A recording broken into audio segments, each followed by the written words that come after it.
I straighten the last sterling silver fork on my parents' Thanksgiving table, adjusting it to precisely the same angle as the others. The caterers move quietly behind me, professionals who understand the importance of presentation. I've spared no expense. Butterfield's is the most sought-after catering service in the city. But as I step back to survey the elegant table setting with its autumn-hued centerpiece and hand-calligraphed place cards, a familiar tightness grips my chest. No matter how perfect I make this, it won't be enough. Diana, don't you think this is all a bit excessive for a simple family dinner? My mother's voice cuts through the room as she enters, her critical gaze sweeping over the arrangements. Barbara Wells, always impeccably dressed in her cashmere sweater and pearls, has a gift for making questions sound like judgments. I maintain a carefully neutral expression, the mask I've perfected over 35 years. I wanted to do something special this year. What I don't say, I wanted just once, for you to be impressed by something I've done. Mom runs her finger along the edge of a Waterford crystal glass. Well, it certainly is. Something. The pause speaks volumes. I hope this didn't strain your budget too much, honey. We would have been perfectly happy with my usual turkey and stuffing. I bite back the truth that threatens to spill out, that this dinner, which would indeed strain most people's budgets, represents less than a day's income for me. That Authentique, my little antique shop as they dismissively call it, authenticated a Fabergé egg last month for a 7-figure commission. That the modest monthly deposits I've been making into their account for the past 3 years have quietly paid off their mortgage. Instead, I adjust a napkin and say, "It's my treat, Mom. Don't worry about it." The doorbell chimes, saving me from further questioning. My father's heavy footsteps cross the foyer, followed by an excited exclamation, "There's my girl!" Melissa has arrived fashionably late, as always. I move to the kitchen doorway and watch as my younger sister sweeps in, bringing a whirlwind of expensive perfume and dramatic gestures. At 28, Melissa still carries herself with the entitled confidence of the favored child. My parents beam at her as she shrugs off her designer coat. "Sorry I'm late," she announces, not sounding sorry at all. Traffic was a nightmare. Dad places his hands on her shoulders, his face glowing with pride. "Did you tell them about the interview?" Melissa tosses her perfectly highlighted hair. "Not yet, Dad. I literally just walked in." "My brilliant girl has an interview with Caldwell Partners next week," he announces, turning to make sure I've heard. "Senior marketing position. Very competitive." "That's wonderful," I say automatically, the words hollow but expected. Mom clasps her hands together. "We always knew you'd do great things, sweetheart." I slip away, unnoticed, to check on an important auction closing today. My laptop sits on the side table in Dad's study, screen displaying the authentication platform I've built from nothing. $8.6 million in company assets. A pending contract worth $290,000. Quarterly revenue of $3.5 million. Numbers that would shock them into silence if they knew. I refresh the page, confirming our winning bid on a rare Art Deco diamond bracelet, then close the auction window. As I start to shut the laptop, my phone buzzes with a message from my assistant. I step into the hallway to respond, giving detailed instructions for the piece's secure transport. When I return, the laptop is still open, but something feels off. I scan the room, noticing nothing obviously disturbed, yet the prickle at the back of my neck persists. "Dinner's ready," Mom calls from the dining room. I close the laptop and rejoin my family, finding Melissa already seated in what has always been my spot at the table. She's scrolling through her phone, a strange expression on her face, something calculating in her eyes that makes my stomach tighten. "Everything okay?" I ask, as I take the seat across from her. "Just fine," she says, putting her phone down with deliberate care. Her smile doesn't reach her eyes. Dad raises his glass once we're all seated. "To family," he toasts, "and to my beautiful daughters, especially Melissa, on the cusp of her big break." I lift my glass automatically, but before I can take a sip, Melissa clears her throat. "Actually," she says, her voice cutting through the moment, "I think Diana might be the one with something to celebrate." She slides her phone across the table, screen displaying a photo of my laptop. My financial records. My company assets. "So when were you going to tell us about your millions?" The silence that follows is absolute. A fork clatters against fine china as Mom's hand goes limp. Dad's face darkens to a dangerous red as he stares at the screen, then at me. "This can't be true," Mom whispers, her voice tight with accusation. "How long have you been hiding this from us?" I sit frozen, watching as the carefully constructed wall between my real life and my family life crumbles completely. "All this time," Dad says, his voice rising, "we've worked hard our whole lives, and you sat on millions without helping us?" The unfairness of his words stings like a physical blow. I think of myself at 18, scholarship letter in hand, my parents dismissive because it wasn't the full ride Melissa would later receive. The 3 jobs I worked while putting myself through college, the graduation they missed because Melissa had a dance recital. The years of building my company while they patronizingly asked when I'd find a real career. "Diana owes us an explanation," Melissa says, her voice trembling with perfectly practiced indignation. "And honestly, some help. I have $85,000 in student loans from my MBA. The same MBA our parents encouraged her to pursue while telling me my art history degree was impractical. Something shifts inside me, a lifetime of accommodating, explaining, diminishing myself to keep the peace suddenly crystallizes into something hard and sharp and clear. "I've been sending you $2,500 every month for the past 3 years, I say quietly, looking directly at my parents. Their stunned expressions would be comical if they weren't so painful. And I don't owe anyone in this family anything. The scrape of my chair against hardwood floor sounds unnaturally loud as I stand. With deliberate calm, I gather my belongings sparse, phone, car keys feeling strangely light as I walk toward the door, leaving the untouched meal behind. I close the door with quiet finality, the sound of my family erupting into chaos fading as I step into the cool November air, free at last. My phone glows in the darkness of my apartment, the harsh blue light illuminating the silence I've wrapped around myself like a shield. It's been 48 hours since I walked out of my parents' house, leaving behind a Thanksgiving dinner that cost more than their monthly mortgage payment, a payment I've been quietly making for years. I tap the screen. 45 missed calls. 123 unread text messages, all from the same 3 people. How could you let your parents struggle all these years? We're family. Family shares, don't be so selfish. I need help with my loans, Diana. You owe me this. I set the phone face down on my coffee table, the cedar surface cool beneath my fingertips. The irony doesn't escape me. For years, I've craved their attention, worked for their approval, longed for them to see me. Now that they've discovered what I'm worth in dollars, they suddenly can't stop reaching out. Funny how being ignored feels preferable now. My fingers hover over the block button. Not yet. Some small, wounded part of me still hopes for an apology, an acknowledgement, anything that suggests they value me beyond my bank account. The phone vibrates again, skittering across the polished wood. This time, it's not a text but a notification from Facebook. Reluctantly, I open it, then wish I hadn't. Melissa's post sits at the top of my feed, already gathering likes and comments like flies on honey. So disappointing when your own sister is secretly rich but lets her family struggle. Some people forget where they came from. The comments pour in beneath it. "That's terrible. Family should come first." I always thought Diana seemed stuck up. Rich people are so greedy these days. My cousin Angela, who hasn't spoken to me in 5 years. She never even helped when Mom needed surgery. I never knew about any surgery. No one told me. I close the app, but the damage is already seeping through my carefully constructed walls. My company email pings with a new message, then another, and another. "Hello, Diana, this is your Uncle Steve. I didn't know how else to reach you. Diana, it's Aunt Patricia. We're having some financial difficulties with Jason's college tuition. I know we haven't spoken in years, but I've always thought of you as family." The knot in my stomach tightens as my private life becomes public fodder, my success transformed into their entitlement. I've spent years building Authentique, working 16-hour days, risking everything on my expertise and judgment. Now my achievement has become a family scandal, my privacy shattered by a sister who couldn't resist the urge to punish me for her own disappointments. My phone rings. Grandma Margaret's name lights up the screen. I hesitate. Grandma has always been different, sharper, more perceptive than her daughter, my mother. But she's still family. And right now, family feels like a loaded gun pointed at my heart. On the 4th ring I answer, "Diana."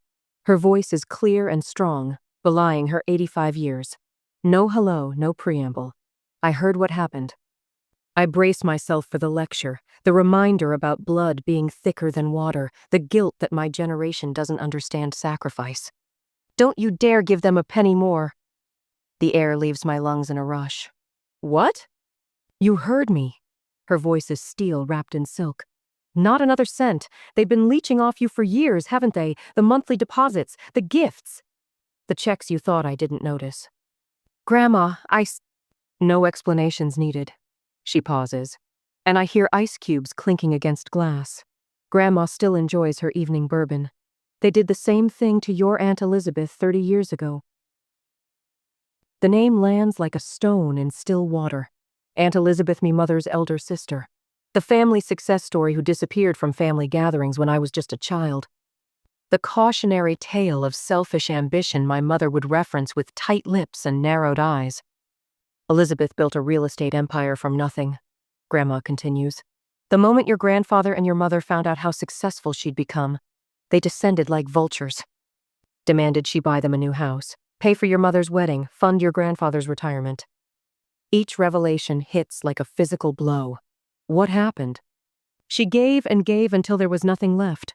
Her business collapsed under the strain. Her marriage fell apart. Last I heard, she was living in Arizona, starting over in her 60s. Grandma's voice softens. It's the Wells family pattern, Diana. Use the successful one until they break, then find another target. The silence stretches between us, filled with generations of toxic expectation. It's time someone broke the cycle, Grandma says finally. After we hang up, I sit in the gathering darkness, Grandma's words echoing in my mind. A family pattern, a cycle to break. The next morning, I'm at my attorney's office before they officially open. Marion listens without judgment as I explain the situation, her practiced eyes taking in the dark circles beneath mine, the tension in my shoulders. We'll start with documentation, she says, sliding a legal pad across her desk. Every dollar you've given them. Every text demanding more. Every social media post attempting to shame you. I nod, already feeling lighter as I begin listing dates, amounts, transfers. Then a cease and desist letter, she continues, followed by security upgrades for both home and office, and we'll need to change your emergency contacts immediately. For 3 hours, we methodically construct a fortress around my life and business. Each signature, each document represents another brick in the wall between the family I was born into and the life I've built. When I leave Marion's office, the winter sun feels brighter somehow. I take out my phone and, with 3 decisive taps, block their numbers. The silence that follows isn't empty, it's peaceful. For the first time in years, I can hear myself think. Monday mornings at Authentique always carry a sense of purpose. I step through the glass doors of our office building, the familiar weight of my leather portfolio in hand, mind already cycling through the day's appointments. The subtle scent of fresh flowers fills our reception area white orchids, my signature touch for our clients who appreciate the finer details. But something is wrong. Camille, our receptionist, meets my eyes with an uncomfortable expression I've never seen on her normally composed face.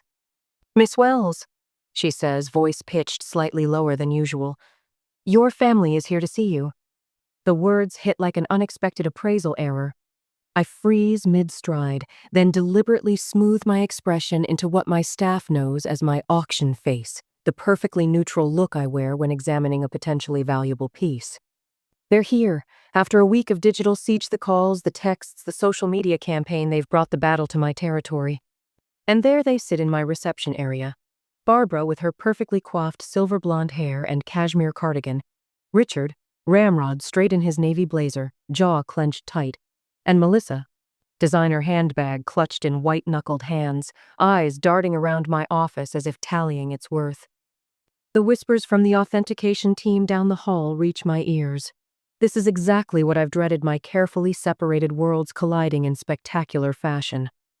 I straighten my spine and approach them. This is unexpected, I say, my voice steady and professional. I'm in the middle of a workday. Mom rises first. We wouldn't have had to come here if you'd answered our calls, she says, the accusation thinly veiled as explanation. Dad stands next. We need to talk, Diana, privately. I'm acutely aware of my team watching this unfold. The family drama I've worked so hard to keep contained is now center stage in the business I've built from nothing. Conference room 3 is available, I say after a moment, gesturing down the hallway. The glass-walled room offers the illusion of privacy while ensuring this won't escalate unseen. 20 minutes, that's all I can spare. They follow me through the office, past the climate-controlled authentication stations where my team examines priceless pieces, past the wall displaying our industry certifications and awards. I watch their eyes widen at the obvious success surrounding them. This is my domain, built by my hands, my knowledge, my persistence. The conference room door closes behind us with a soft click. The space is elegant but functional polished walnut table, ergonomic chairs, discreet technology. Through the glass walls, I can see my assistant hovering nearby, concern evident on her face. I give her a slight nod to indicate I'm fine. Before I can speak, Melissa slides a document across the table. The header reads, Wells Family Trust. We've had financial advisors help us draft this, she says, voice trembling with what might sound like emotion to someone who hasn't watched her perform since childhood dance recitals. It's very reasonable. I don't touch the document. What exactly is this? Mom leans forward, hands clasped together. Diana, honey, we're your family. We deserve to share in your success. After everything we sacrificed for you, Dad adds, his voice carrying that familiar tone of authority that once made me shrink inside myself. The words echo in my head, unlocking a flood of memories I've carefully compartmentalized. Me at 18, proudly holding my scholarship letter at the kitchen table, Mom barely glancing at it before asking if I'd help prepare dinner. The 3 jobs I juggled through college while they paid for Melissa's private university without question. My college graduation ceremony empty seats where my parents should have been because Melissa had a dance showcase the same weekend. When did you ever sacrifice for me? The question escapes before I can contain it, my voice unnervingly calm. Name one thing. The silence that follows is heavy with shock. Barbara's perfectly lined lips part slightly. Richard's face flushes. That's absurd, Mom finally manages. We gave you everything. You didn't even come to my college graduation. The words hang in the air between us. Dad shifts uncomfortably, but his expression quickly hardens. We couldn't be everywhere at once, he says dismissively. And look at you now, clearly you didn't need us there. I built this company while you told everyone I worked at some little antique shop, I continue, each word precise and measured. You've never once asked about my business. Not once in 7 years. We didn't want to pry, Mom says weakly. No, you didn't want to know, I correct her. Because as long as you didn't acknowledge my success, you didn't have to compare it to Melissa's. Melissa's carefully constructed tears begin right on cue. That's so unfair. You've always been jealous of me. I feel a strange calm settling over me, the kind that comes with absolute clarity. I've been supporting you both financially for years, I say, looking directly at my parents. $2,500 every month for 3 years. Barbara's hand flies to her throat. Those deposits, we thought they were from your father's pension adjustment. They weren't, and that support ends today. Richard's face darkens to a dangerous red. He rises from his chair, knuckles pressed against the polished conference table. We're entitled to a share of your company. The word entitled reverberates through me. It's the perfect distillation of everything wrong between us, the expectation that my success is somehow their possession, that my achievements exist to serve their needs. I reach for the intercom button with deliberate calm. Elaine, would you please ask security to come to conference room 3? You would throw your own parents out? Mom gasps, shock transforming her features. I meet her eyes directly. You stopped being parents to me long ago.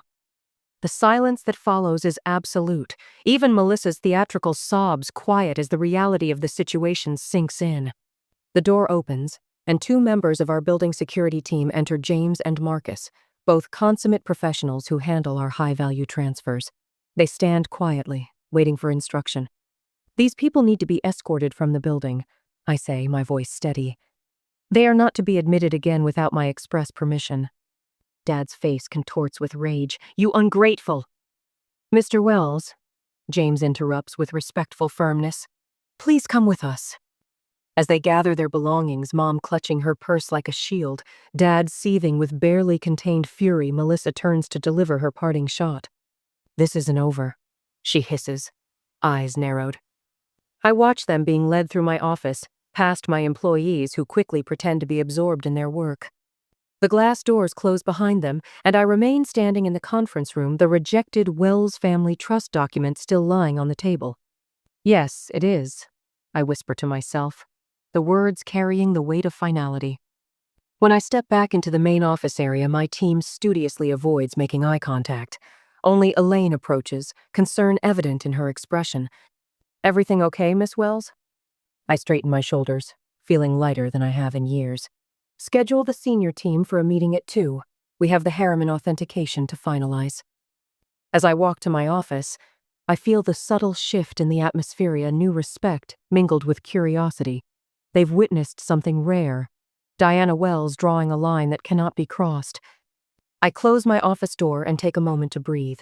In the polished surface of my desk, I catch my reflection, shoulders back, head high, eyes clear. For the first time in my life, I've chosen my own worth over their approval. And it feels like freedom. I study the weight of the fountain pen in my Handan antique Mont Blanc with a flawless 18K gold nib. It's the pen I use for authenticating the most valuable pieces in my collection. Today, it seems fitting that I use it to authenticate my freedom. "Take your time, Diana." Martin Abernathy's voice is steady, professional. At 62, he's been practicing family law for longer than I've been alive. His office smells of leather-bound books and lemon polish, a fortress of calculated calm. The legal documents spread before me represent weeks of meticulous preparation, formal cessation of financial support, documented history of all previous transfers, legal protection from harassment and defamation. Each page crisp black text against pristine white, the language precise and unambiguous. "Once you sign these, it establishes clear legal boundaries," Martin explains, his finger tapping gently on the signature line. "Your family will have no grounds to demand financial support or involvement with your business assets." I nod, then press the pen to paper. My signature flows across the line with the same confidence I use when authenticating a rare Cartier bracelet. The small act carries the weight of mountains shifting. "What about the social media posts?" I ask, thinking of Melissa's increasingly desperate public campaign. Martin's expression remains neutral, but his eyes sharpen. "We've documented everything. Should they continue after receiving these papers, we have grounds for a restraining order." I sign the final document, feeling a curious lightness spread through my chest. It reminds me of the day I received my first major authentication commission, the same sense that something fundamental has shifted. "What most clients find," Martin says as he collects the papers, "is that toxic family members often respond to legal boundaries by shifting tactics." "What do you mean?" He offers a smile that holds the wisdom of hundreds of similar cases. When demands don't work, they often turn to narrative control. The story will change from "she owes us" to "we never wanted her money anyway." I almost laugh at the accuracy of his prediction. By the time I return to my apartment, it's already begun. The email from my second cousin Deborah arrives as I'm repainting my home office. I've chosen a serene sage green to replace the beige my mother once insisted was the only professional color for a workspace. The paint roller glides smoothly across the wall, each stroke erasing another memory of compromise. "Diana, I'm concerned about your parents. They're devastated that you've cut them off completely. They say they never wanted your money, just a relationship with their daughter. Your mother is telling everyone at church how they sacrificed everything for your education." My phone buzzes with a text notification from Uncle Stephen, my father's brother. "Your father says he's praying for your redemption. What's gotten into you?"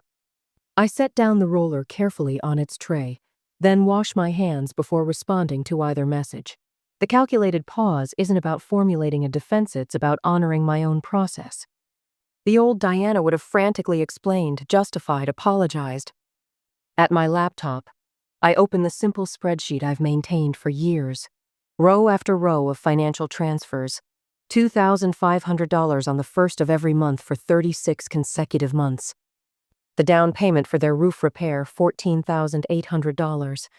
My father's medical bills, $9,732. Melissa's car after her accident, $32,000. All meticulously documented, organized, indisputable. I could forward this spreadsheet to every relative currently entertaining my family's revised history. I could post screenshots on social media to counter Melissa's tearful claims of abandonment. The evidence sits at my fingertips, ready to be weaponized. Instead, I close the file without sending it. I compose a single, measured response to Deborah. I understand they're upset. I've made my decision after careful consideration of our family dynamics over many years. I wish them well, but I need this boundary. To Uncle Stephen simply, I'm doing what's best for my well-being after much reflection. My phone rings almost immediately. The screen displays Aunt Elizabeth, my father's sister who moved across the country 25 years ago after what the family always called her nervous breakdown. Diana, it's Elizabeth. Her voice sounds different than I remember, stronger, more centered. Margaret told me what's happening with Richard and Barbara. Grandma called you? The paintbrush I'm cleaning nearly slips from my hand. She did, and I need to tell you something. There's a pause then. They did the same thing to me when I received my inheritance from Grandpa Wells. I sink into my desk chair, paint-speckled fingers gripping the phone tighter. What? The demands. The public shaming. Telling everyone I was selfish and unnatural for not sharing with family. Her words come faster now. 3 decades of contained truth-finding release. I didn't have your courage. I gave them nearly half before I realized they would never stop asking. Something clicks into place, the reason this poised, intelligent woman has remained a family mystery, present only in occasional holiday cards and brief visits. Is that why you moved to Oregon? 3,000 miles of necessary distance. There's a smile in her voice now. Diana, I'm calling because I want you to know that what you're doing isn't just right for you, it's breaking a pattern that's hurt this family for generations. After we hang up, I stand in my half-painted office, breathing in the fresh scent of new beginnings. On my desk sits a legal document confirming receipt of the cease and desist letters by all 3 family members. The notification light on my phone has finally stopped blinking. The constant barrage of messages has ceased the digital equivalent of held breath. They've received the papers. They know this isn't a temporary emotional response they can wait out. I return to my painting, completing the wall with long, deliberate strokes. Tomorrow, I'll take down the family photos that have hung in uncomfortable obligation. The frames are beautiful antiques. I'll repurpose them for photography from my recent trip to Prague. For the first time in 35 years, I feel truly seen not by my parents, who never could see me clearly but by myself. In the quiet stillness of my apartment, I recognize that their power existed only in my desperate hope for their approval. The next morning, I wake with purpose. I remove each family photo from the walls, feeling the weight of obligation lift with every frame I take down. These beautiful antique frames, some Edwardian, one genuine Art Nouveau deserve better than to house memories of forced smiles and hollow celebrations. I lay them carefully on my dining table, wiping away the fine layer of dust. Next come the obligatory birthday gifts, the scarf my mother gave me, to add some color to your drab wardrobe, the business card holder from my father engraved with the wrong middle initial. Each item goes into a donation box, making space for what truly matters. By afternoon, I've rearranged the furniture, positioning my reading chair to face the eastern window where morning light streams in rather than against the wall, as my mother had insisted looked more appropriate. I unpacked the Turkish rug I purchased in Istanbul, but kept in storage because it wouldn't match the family aesthetic if they visited. As the last stroke of paint completes the transformation of my walls, I understand that freedom isn't found in dramatic gestures or public vindication.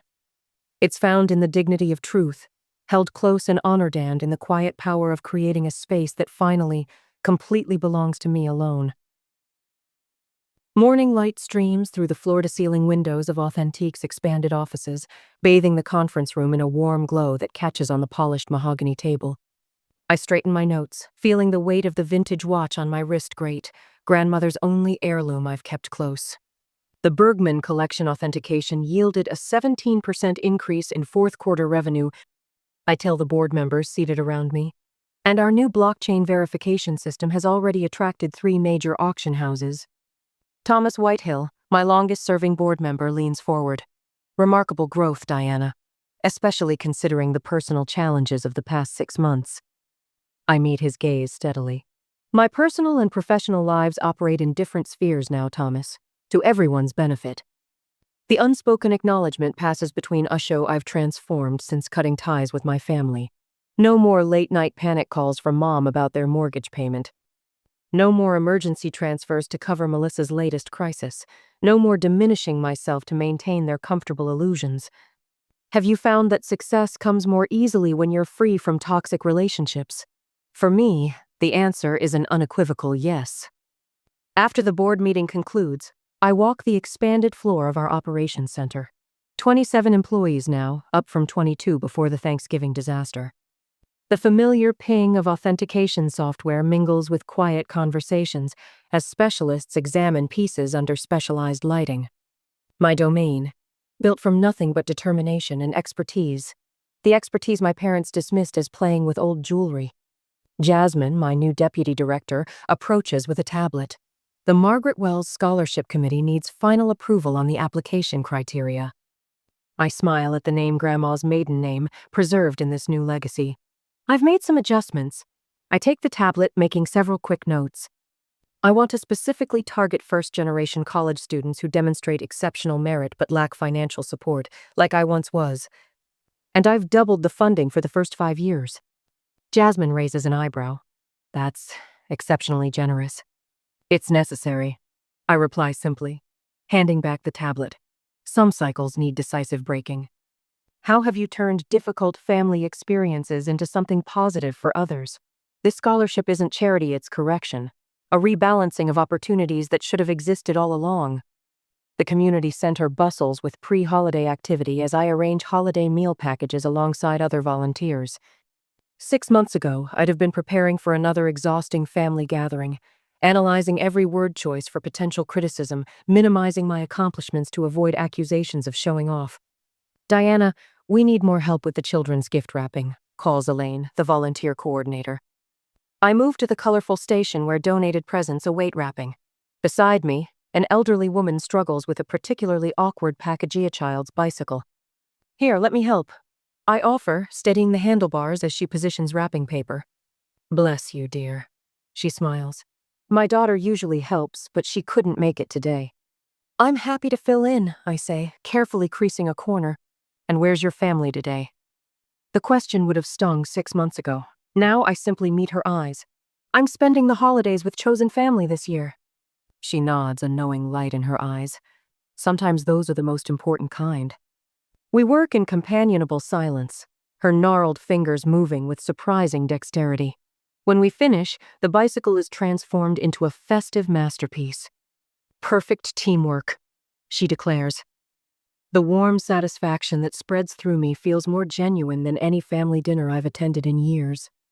Share how you've built a chosen family of supportive people in your life. How do these relationships differ from blood relationships? Mine offer acceptance without expectation, support without scoreboards. Grandma Margaret's retirement community gleams with tasteful holiday decorations as I sign the visitor log. The dining room, with its panoramic views of snow-dusted gardens, provides a serene backdrop for our monthly lunch. When I spot her silver-crowned head at our usual corner table, something tightens in my chest. She rises as I approach, arms extended for a hug that feels like coming home, the only embrace that's ever felt that way. There she is, Grandma says, her voice strong despite her 85 years. The only Wells with any sense. I laugh, settling across from her. How are you feeling? The new medication working? Don't fuss, she waves dismissively. I've outlived 2 husbands and most of my friends. I'll outlive these pills too. Our server brings Grandma's usual Earl Grey and cucumber sandwiches and my green tea. So, she says after the server leaves, leaning forward with conspiratorial energy, Barbara called last week. My stomach tightens slightly, but it's a distant reaction now, more habit than distress. And? Oh, the usual performance. They're telling everyone you've abandoned the family. Grandma's eyes, sharp as ever, study my reaction. Richard's spinning some tale about you having a nervous breakdown from work pressure. 6 months ago, these words would have sent me spiraling into defensive explanations. Now I simply raise an eyebrow. Creative. Melissa's engaged. apparently. To some investment banker who hasn't figured out there's no trust fund waiting. I sip my tea. Let them tell their stories. I'm writing my own now. Grandma's smile crinkles the corners of her eyes. Finally, someone in this family understands the value of hard work and clear boundaries. She reaches into her embroidered handbag. Which reminds me. She places a small velvet box on the table, pushing it toward me. Inside, I find a delicate gold locket engraved with intricate flowers. When I open it, there's a tiny black and white photo of a young woman with familiar, determined eyes. My mother, Grandma explains. Your great-grandmother Elizabeth, the original family rebel. She taps the locket. She left her controlling parents to become a teacher when women were expected to simply marry well. Started over with nothing but determination. You never told me this story, I say, tracing the engraving with my fingertip. Some family history is worth preserving, Grandma says. Just not the toxic parts. What parts of your family legacy do you choose to preserve? And which parts have you decided to leave behind? The question lingers as I clasp the locket around my neck, feeling its weight against my collarbone. I have something for you, too. I slide an envelope across the table. I hope you don't mind that I used your maiden name. Grandma opens the envelope, unfolding the Scholarship Foundation documents. Her hands tremble slightly as she reads. The Margaret Wells Scholarship for First-Generation College Students. Her voice catches. Diana. The first recipients will be selected next fall, I explain. I thought, maybe you'd like to help choose them. She reaches across the table, her weathered hand covering mine. I would be honored. After a moment, she straightens, composure returning. Now, about our trip to Europe this spring, I've been researching those jewelry museums you mentioned in Vienna. As we plan our journey, I realize I'm finally building the family legacy I've always wanted, one based on genuine connection rather than obligation, on mutual respect rather than manipulation. The foundation I've created isn't just financial, it's the solid ground of self-worth I've fought to establish. The family I've chosen, including the one blood relative who truly sees me as the one I deserve. I reach for a bright red bell pepper, weighing it in my palm. It's firm, unblemished, perfect for the roasted vegetable medley I'm planning for tomorrow's Thanksgiving dinner. Around me, the market bursts with color-vibrant orange pumpkins, deep purple eggplants, and forest green kale, creating a harvest palette that delights my senses. The gentle misting system sprays over the produce with a soft hiss, releasing the earthy aroma of fresh vegetables. Not catered this time. My own recipes, my own hands, preparing food for people who genuinely want to be at my table. Diana? The voice stops me cold, though my heart doesn't race like it once would have. I turn slowly, pepper still in hand, to see Melissa standing by the organic tomatoes. Her highlighted hair has grown out, dark roots prominent against the faded blonde, and her designer clothes have been replaced with a department store coat that's begun to pill at the cuffs. The strain of the past year shows in the fine lines around her eyes, her complexion dull compared to the vibrant produce surrounding us. Have you ever unexpectedly encountered family you've distanced yourself from? How did you handle it? Hello, Melissa. My voice is steady, neither warm nor cold. She shifts her weight, clutching her shopping basket like a shield. Inside, I glimpse store-brand pasta. A small turkey breast, not the whole bird our mother would insist upon, and a single bottle of $2 chuck. The evidence of downsized expectations. I didn't expect to run into you here.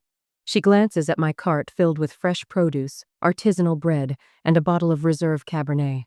You look well. Thank you. I am well. The silence stretches between us like taffy, sticky and uncomfortable. The bustling market noise fades into the background, the beeping of checkout scanners, the squeaking of cart wheels, the murmur of other shoppers, all muted by the awkward tension of our unexpected reunion. A year ago, this encounter would have filled me with dread, with guilt, with a desperate need to smooth things over. Today, I simply wait. Mom and Dad are having a small dinner tomorrow, she finally offers, her tone carefully casual. Nothing fancy. Dad's hours got cut back at the firm, and with the economy. She trails off, the unspoken request hanging in the air between us. I place the pepper in my cart, the soft thud it makes against the metal basket punctuating my decision not to take her bait. I'm sorry to hear that. I hope things improve for them. Melissa's eyes widened slightly at my response, compassionate, but lacking the immediate offer of financial rescue she clearly hoped for. A flash of frustration crosses her face before settling into something more contemplative. Could you maintain such composure if faced with a similar situation? They ask about you sometimes, she says, her voice softer now. Mom doesn't say it, but I think she regrets how everything happened. I nod, acknowledging her words without jumping to fill the space with promises or apologies. That's good to know. A year ago, I might have interpreted this as an opening to repair what was broken, rushing back into the dysfunction with checkbook open. Now I recognize it for what it is, a tentative acknowledgement that perhaps they were wrong, wrapped in another subtle attempt to access my resources. And you? I ask, genuine curiosity in my voice. How are you doing, Melissa? Something shifts in her expression, surprise perhaps, that I would ask about her welfare without agenda. It's been educational. I finally got a job. Not with Caldwell, but a smaller firm. The pay isn't what I expected, but it's a start.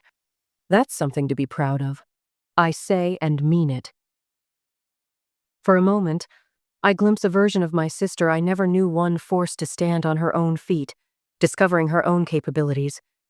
Not the entitled girl who assumed the world owed her success, but a woman learning what it means to earn her way. Well, I should get going, she says, glancing at her watch. We're having dinner at 5 tomorrow if you wanted to. I have plans, I say gently, but thank you for the invitation. She nods, a mix of relief and disappointment crossing her face. Happy Thanksgiving, Diana. Happy Thanksgiving, Melissa. I watch her walk away, noticing how her shoulders hunch slightly forward now instead of being thrown back in perpetual confidence. The squeak of her cartwheel creates a melancholy rhythm as she disappears around the corner. The encounter leaves me neither elated nor devastated, just peaceful. The power they once held over me has dissolved completely. What does family truly mean to you? And how has that definition evolved throughout your life? Grandma Margaret raises her glass from the head of my dining table, the light catching her silver hair like a crown. Around her sit my chosen family, Elise and Jerome from the gallery, my attorney Sarah and her husband, my restoration specialist Tomas, and 2 scholarship recipients who had nowhere to go for the holiday. The room glows with amber light from vintage brass candelabras, casting a warm radiance over plates of steaming food. The rich aroma of herbs and butter fills the air, rosemary, sage, thyme mingling with the scent of mulled cider simmering on the stove. Soft jazz plays in the background, a gentle counterpoint to the animated conversations. To the family we choose, Grandma declares, her eyes finding mine across arrangements of golden chrysanthemums and flickering candles. To the family we choose, we echo, the warm chorus of voices blending in harmony, glasses clinking with a crystalline music that speaks of celebration and genuine connection. As conversations bloom around the tableart history debates, gentle teasing, genuine interest in each other's lives, I take a moment to absorb it all. The tactile pleasure of the linen napkin in my lap, the weight of my great-grandmother's silver in my hand, the embracing comfort of being surrounded by people who choose to be here, with me, exactly as I am. Laughter erupts at something Jerome said, the sound so different from the tense, measured responses at my parents' table a year ago. This laughter is full-bodied and real, rising and falling like music, unrestrained by judgment or competition. Share how you've created meaningful traditions with the people who truly support you. What makes these special? Sometimes the greatest gift we can give ourselves is the courage to write our own story. Mine is still unfolding, each page more authentic than the last. And for the first time in my life, I can't wait to see what comes next. My hands tremble as I clutch my worn copy of Charlotte's Web, tears blurring the familiar cover. Around me, my books and treasures lie jumbled in cardboard boxes, the collection of a childhood suddenly deemed inconvenient. I trace the spine where the binding has started to fray, just like my connection to this house. Mom? My voice catches. What's happening to my stuff? Mom sweeps into my bedroom, my former bedroom, her silk blouse rustling as she moves. She's been redecorating all week, transforming my sky blue walls to a delicate lavender. The mural of flying birds that Dad painted when I was 7 has vanished beneath primer and expensive paint. There you are, Cassia. She glances at the book in my hands, her lips tightening. I told you yesterday we're preparing the nursery. Your sister needs a proper room. But where will I sleep? The question hangs between us, though I already suspect the answer won't be kind. Mom checks her diamond tennis bracelet, a gift from Corbett. We've prepared a space for you downstairs. It's cozy. She leads me through the mansion's winding hallways, her heels clicking against marble floors that never quite felt like home. We pass the grand staircase, continue past the kitchen, and stop at a narrow door near the garage entrance. When she opens it, my stomach drops. The laundry room, 60 square feet of cement floor, cinder block walls, and the ever-present hum of the water heater. A twin bed has been wedged against one wall, my desk crammed beside it.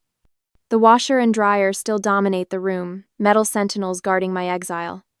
It's just temporary, Cassia. Mom straightens a stack of my folded clothes on the dryer. Don't be so dramatic, this house needs to reflect our new status. Status. The word that replaced love in our vocabulary 2 years ago. Dad and I had lived in a small craftsman house with a wildflower garden and kitchen walls plastered with my artwork. Then Mom met Corbett Langley at a charity auction. 6 months later, she packed her bags, and mine too.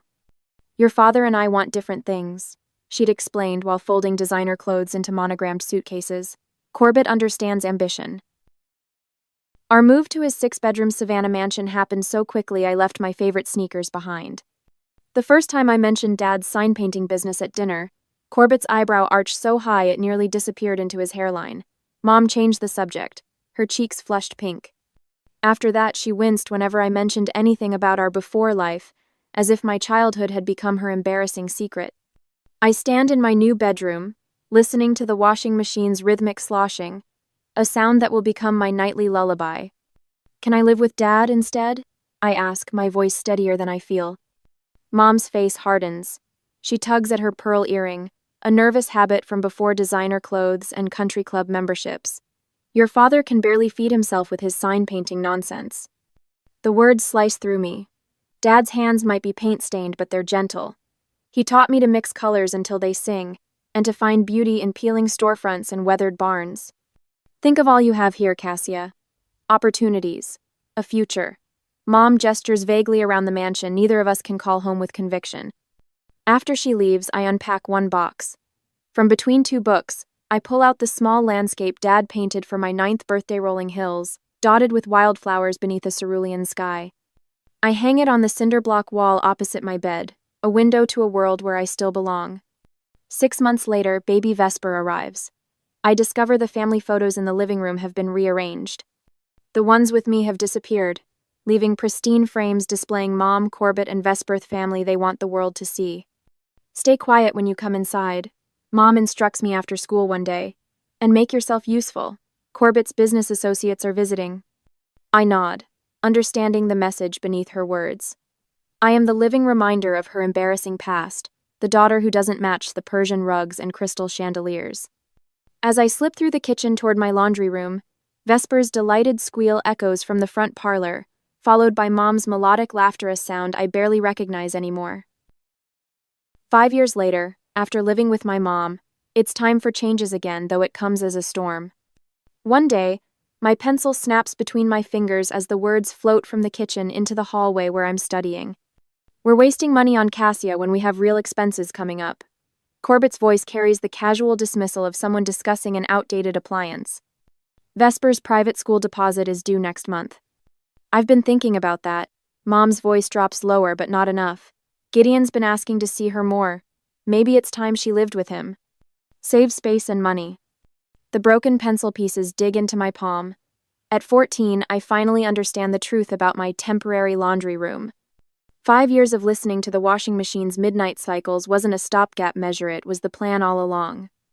I gather my textbooks silently, each movement deliberate so they won't hear me, and retreat to my converted utility closet, the space that never grew larger even as I did. Cassia, come set the table.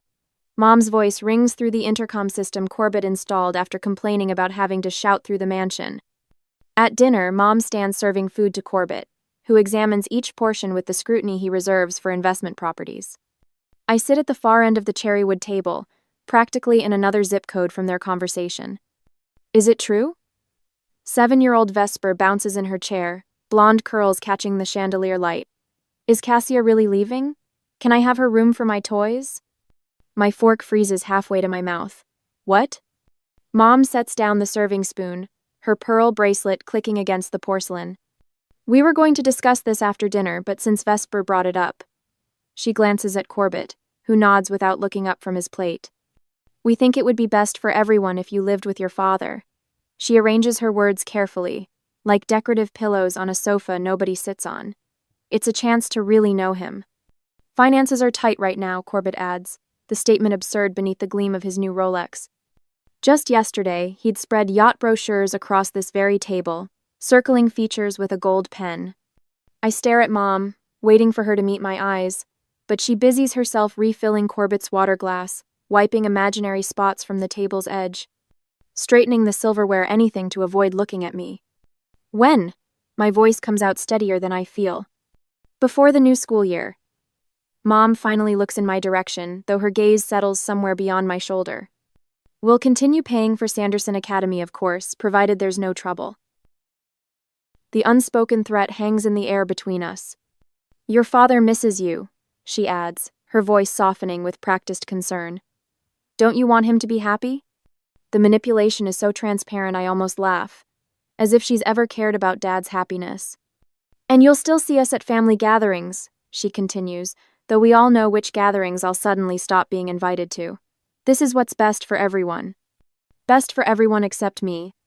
I calculate my losses, my few remaining friends at school, the familiar route to the bookstore where I work weekends, even the predictable rhythm of the laundry machines I've grown accustomed to. When should I pack? I ask, pushing my barely touched dinner away. This weekend would be ideal. Corbett checks his watch as if my displacement is another appointment to manage. The contractor needs to measure for Vesper's new storage system. Not even a week to dismantle what's left of my life here. The message couldn't be clearer if they'd written it on my bedroom wall, the one I never really had. I am a burden to be discarded, not a daughter to be cherished. 3 days later, Dad's weathered pickup truck pulls into the circular driveway, looking desperately out of place among the manicured hedges and imported stone fountains. He steps out, tall and paint-splattered as always, and for the first time in years I feel something like hope. I brought you something. He opens the truck bed to reveal a vintage bookshelf, its oak finish gleaming in the morning light. Restored it myself. Thought you might need a place for your books. As I pack my few belongings, clothes, books, the small painting Dad made me a question turns over in my mind. Should I confront Mom about her true motives, force her to acknowledge what she's doing? Or would walking away quietly show more strength than demanding answers from someone who stopped seeing me years ago? What would you do when facing someone who's already decided you don't matter? In weeks to come, the rumors ripple through our extended family like a stone dropped in still water. Cassia chose to live with her father. Mom tells Aunt Joanne at Thanksgiving, her voice carrying just enough for me to hear from the kitchen. She wanted a simpler life, away from all the pressure. I grip the serving spoon tighter and focus on the sweet potatoes I'm dishing onto a platter. The lie settles between my shoulder blades like a cold hand. I didn't choose this displacement. I was boxed up and relocated like furniture that no longer matched the decor. Such a shame, Aunt Joanne murmurs, not bothering to lower her voice. A girl needs her mother. My cheeks burn. Dad taught me that sometimes silence is the most dignified response, but dignity feels like cold comfort when everyone believes you've rejected your own mother. The invitations dwindle after that. First Christmas at Grandma Wilson's happens without us. Then Easter brunch. By summer, my 16th birthday party invitation mysteriously gets lost in the mail for the 3rd consecutive year. They're planning something special just for the 4 of us, Dad says, trying to soften the blow when I check the mailbox every day for 2 weeks straight. But we both know better. Dad's apartment can barely contain us both. The living room transforms into my bedroom each night, the sofa unfolding into a bed that leaves exactly 18 inches of walking space. I stack my clothes in plastic bins that slide under the sofa during daytime hours, a daily ritual of appearing and disappearing. The part-time job at Haverford Books keeps me in school supplies and helps with groceries when Dad's sign painting business hits slow periods. 3 afternoons and every Saturday, I arrange new releases on shelves, catalog used book donations, and balance the register at closing time. Homework happens during quiet afternoon lulls, my textbooks spread across the checkout counter. On nights when Dad works late, finishing storefront signs after business hours, I cook dinner from our carefully planned grocery list. Chicken thighs stretch further than breasts. Rice and beans become 3 different meals with different spices. I track every expense in a small notebook, calculating the weekly average down to the penny. What I don't track is the weight that settles across my chest each time I see Vesper's ballet recitals documented on Mom's social media. Or the way my throat tightens when Dad asks if I want to invite friends over, knowing there isn't room for anyone else in our cramped space. I learned to swallow these feelings like bitter medicine quickly, with minimal fuss, focusing instead on what needs doing next. "You're remarkably self-sufficient, Mrs. Haverford says one afternoon, watching me calculate book order quantities against our monthly sales projections. Most teenagers can barely remember their homework, much less manage inventory forecasting. Her kind eyes crinkle behind tortoiseshell reading glasses. At 72, she moves more slowly through the store but misses nothing. "Just doing my job," I mumble, uncomfortable with praise. "No," she says firmly. "You're doing exceptional work. And that mind of yours, especially with mathematics, it shouldn't go to waste." 2 months later, she calls me to the back office. "I've nominated you for something," she announces, sliding a brochure across her desk. The Prescott Foundation STEM Fellowship gleams in glossy font. Full college scholarship for promising students. You're going places, my dear, further than anyone expects. The envelope arrives thick and heavy on a Tuesday afternoon in April, my final semester of high school. My hands shake as I open it in our apartment kitchen. Dad isn't home yet, but I can't wait. The formal letter confirms what seems impossible: a full scholarship covering tuition, books, housing, and a stipend for living expenses. I grab my phone before thinking it through, dialing Mom's number for the first time in months. When she answers, background noise floods the linol laughter, music, the unmistakable sounds of a party. "Cassia?" She sounds surprised. "What's wrong?" "Nothing's wrong." My voice steadies. "I wanted to share some good news. I received a full scholarship for college." "That's nice," she says distractedly. "But we're planning Vesper's birthday and can't talk now. The caterers are setting up." The familiar ache rises, but something different follows, a strange lightness in my chest, like a balloon slipping free from my grasp. "Actually, I just called to let you know I won't need any money for college. I've got it covered." "Well, we would have helped if," she begins, her tone shifting to something defensive. "No, you wouldn't have," I interrupt, surprising myself with my calm certainty. "But that's okay, I don't need you to." The silence stretches between us, an ocean of unspoken truths. "I should go," she finally says. "Yes, you should." I hang up and stand motionless in our tiny kitchen. For years, I've carried her rejection like a stone in my pocket, its weight familiar and constant. But now, staring at the scholarship letter, I realize her approval isn't the currency I need to move forward. My worth isn't measured in her attention or validation. When Dad comes home, he frames the acceptance letter that evening. Not in an expensive frame, but one he restored from a yard sale, sanding away years of neglect to reveal beautiful grain beneath. He hangs it in our cramped living room, centered on the wall opposite my fold-out bed. "So you can see it first thing every morning," he says, his voice thick with emotion. Mrs. Haverford throws a small celebration at the bookstore the following weekend.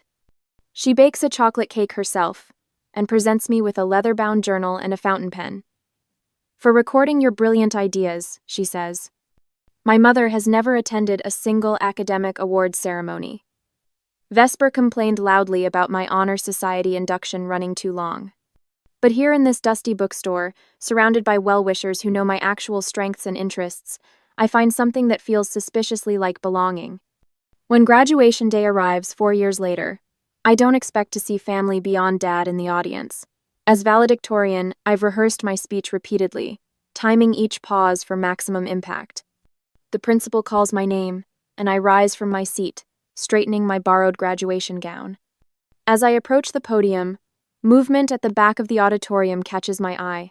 A sleek car must have arrived late. The door is just closing. Scanning the crowd, I spot not my mother's perfectly coiffed hair, but Vesper sitting alone in the back row, her expression unreadable across the distance.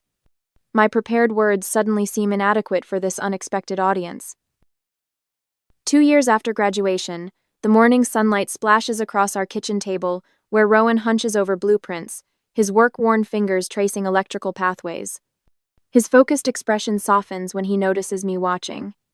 "Think the Williams project will go for the expanded solar array?"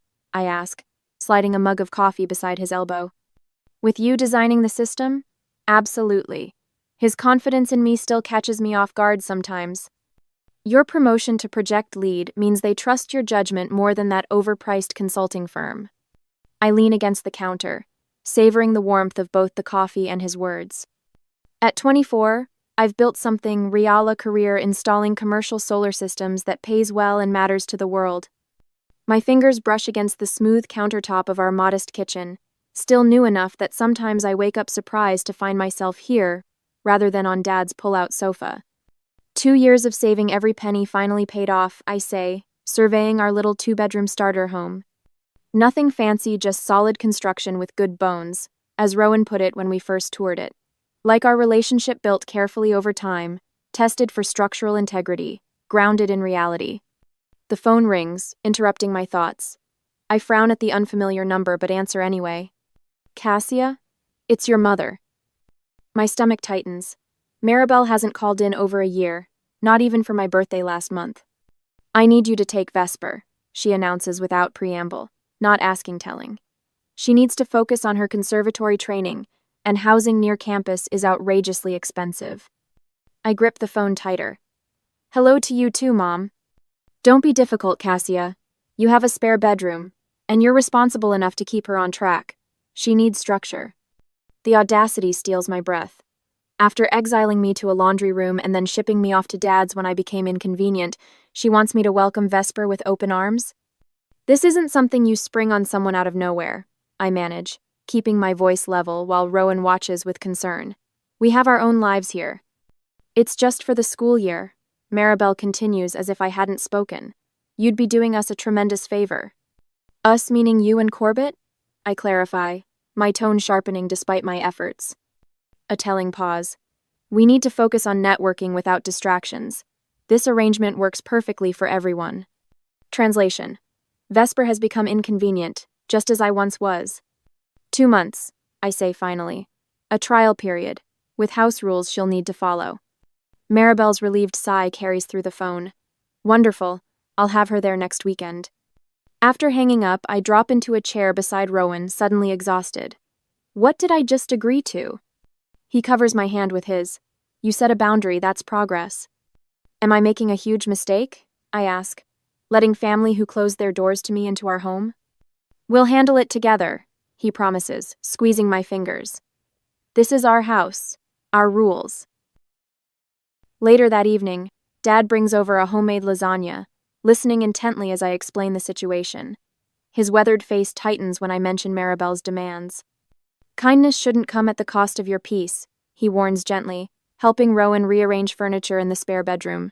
"You've built something good here. Protect it."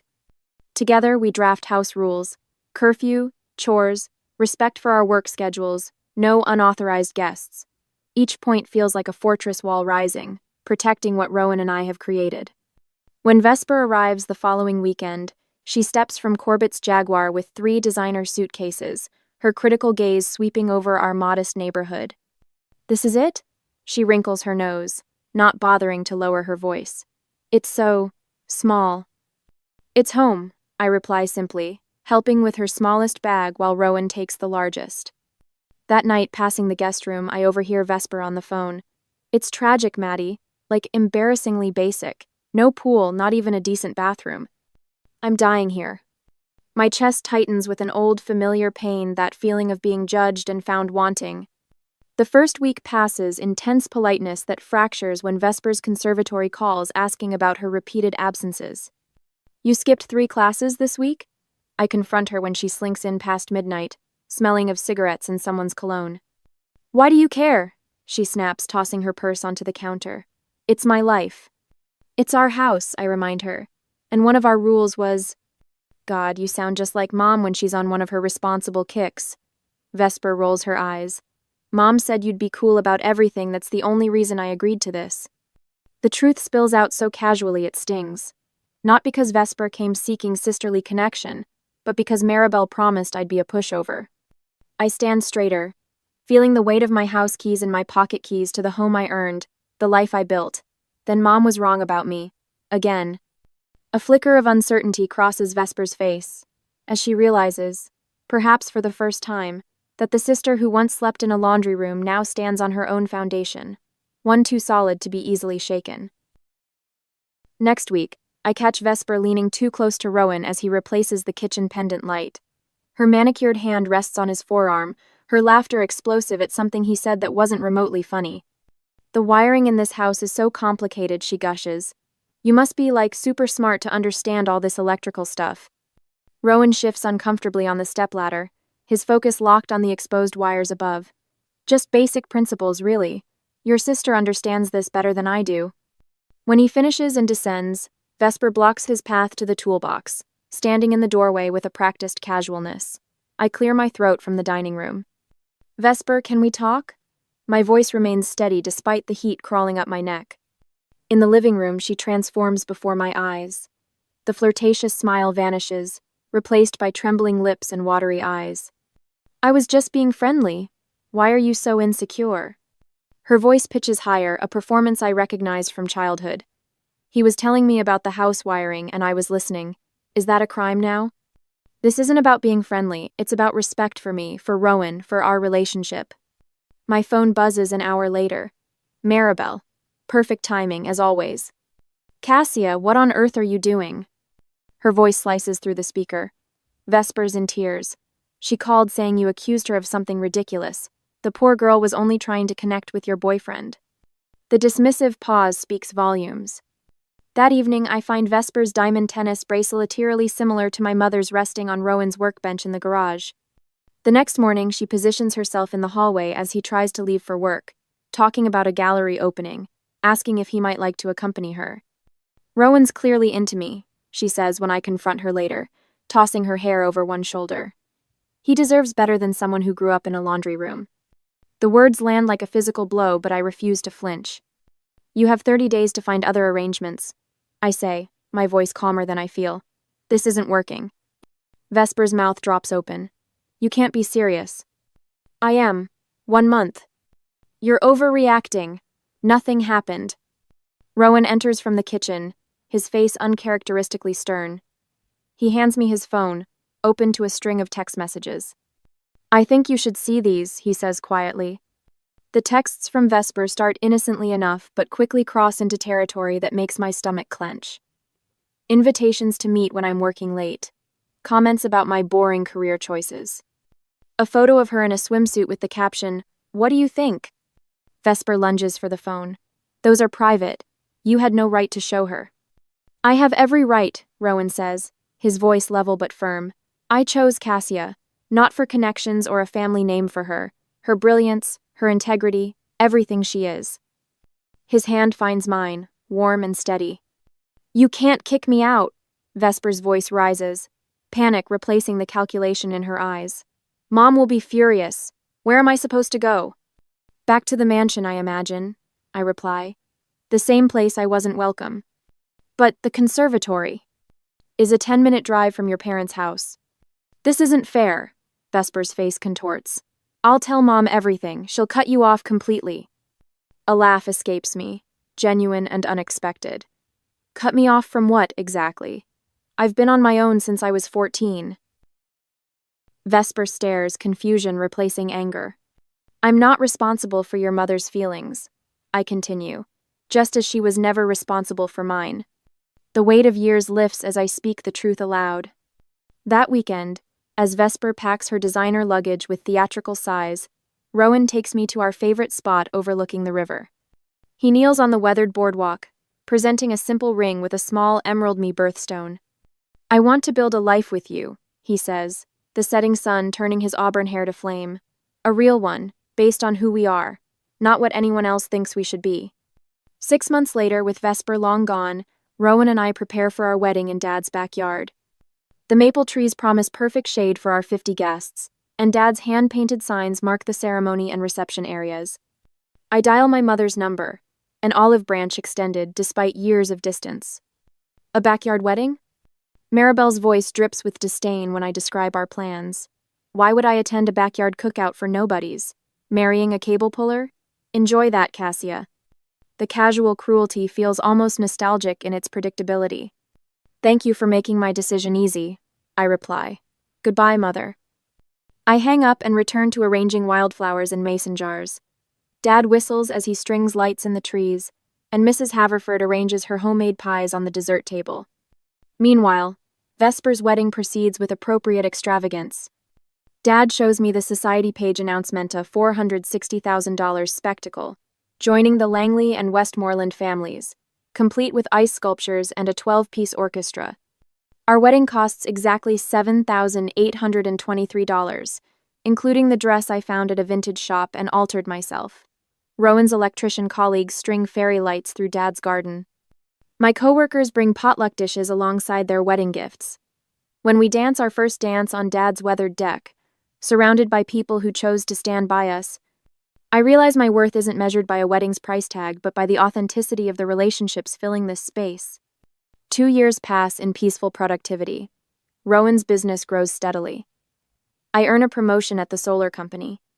We renovate our kitchen on weekends, arguing cheerfully about cabinet hardware and laughing when we mess up the paint. Then a rumor reaches us through Dad's friend at the country club. Corbett's land bank scheme is collapsing.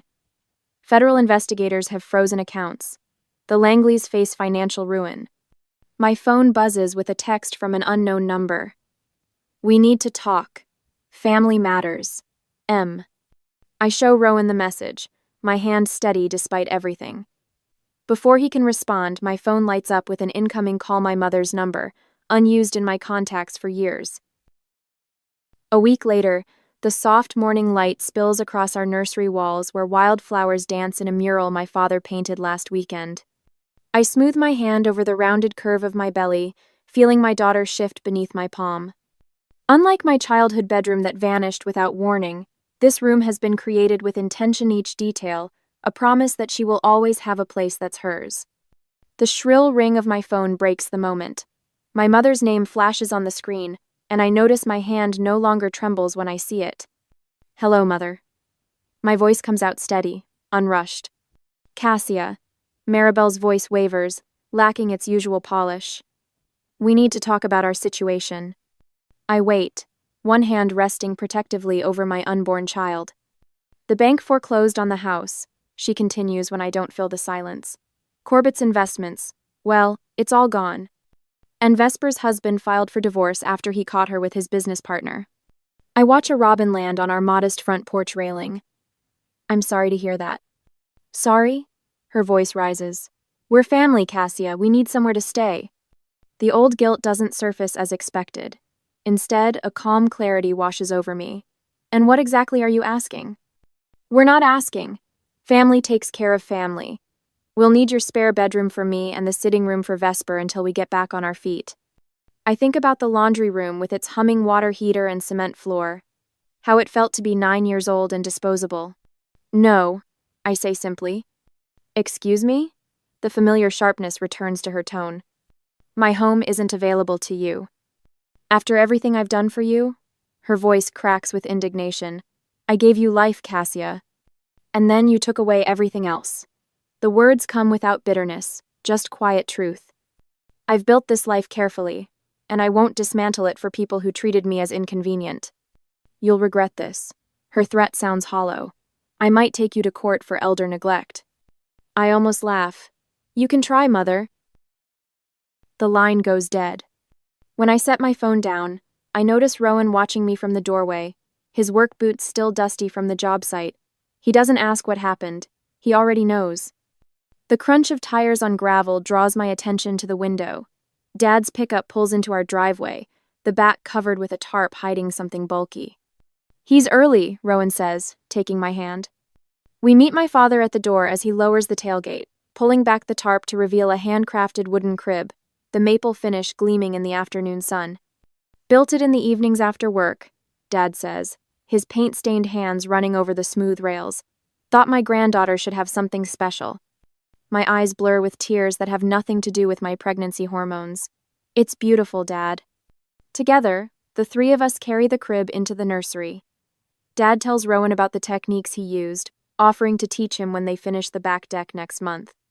My husband listens intently, hungry for knowledge that can be passed down, not status that can be flaunted. Later, Rowan and I sit on our porch swing, his arm around my shoulders as the sunset paints our modest neighborhood in gold. The weight of his steady presence beside me feels like the home I never had in my mother's mansion. We may not have a mansion, I say, leaning into him, but we built this with love and that's enough. He nods, his hand joining mine over our growing daughter. In the nursery behind us, Dad's handcrafted crib waits beneath a mural of wildflowers.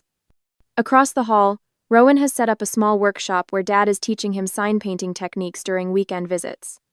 We're creating something my mother never understood, a home built on constancy rather than convenience. As I feel my daughter kick beneath my hand, I wonder, do we owe family who discarded us just because we share DNA? I chose to protect my peace and my child's future. But what would you have done when faced with the people who once called you disposable?